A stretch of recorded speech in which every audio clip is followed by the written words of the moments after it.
Après des semaines de rumeurs et de spéculations, Free devrait lancer demain matin son offre de téléphonie mobile. Le groupe annonce une stratégie de prix très offensive. L'arrivée de ce quatrième opérateur et de la technologie 4G met sous pression les associations d'usagers. Plus que jamais, elles se mobilisent contre les effets des antennes relais sur la santé. C'est un reportage à Paris signé Bernard Lassos, Jean-Michel Mire. 029 031. D'après ces mesures, la rue est une zone sans danger. Le docteur Leruse relève les niveaux des ondes électromagnétiques émises par les antennes relais. L'une d'elles est située à proximité de cette école maternelle. Nous n'avons pas été autorisés à y pénétrer. C'est pourtant dans ces classes, face à l'antenne, que les taux de rayonnement relevés sont préoccupants. Là, il y a eu des mesures qui ont été faites, pas récemment, mais il y a un an ou deux, où on trouvait dans des classes entre 2 et 3 volts par mètre, ce qui montre qu'on a affaire à un lieu complètement atypique qu'il faut régler. Et je pense que c'est indispensable de le régler, surtout dans une école maternelle. Rien n'a été réglé, mais les normes sont floues. Elles ne prennent en compte que les niveaux d'émission maximum à proximité immédiate des antennes. Normes purement techniques, mais quid des riverains?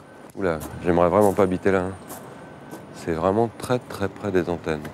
Pour Étienne Sandrier des Robins des Toits, seul le seuil admissible fixé par l'Organisation mondiale de la santé doit être pris en compte.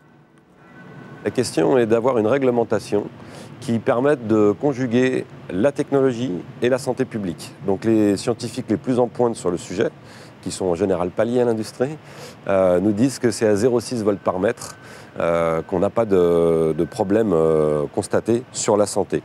Cette norme, si elle était acceptée, serait 10 fois plus contraignante pour les opérateurs. Pourquoi changer? Des opérateurs qui préfèrent s'abriter derrière d'autres certitudes.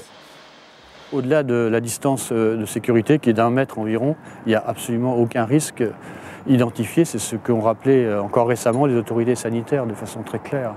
Une norme officielle néanmoins très contestée, même par les plus grandes mairies.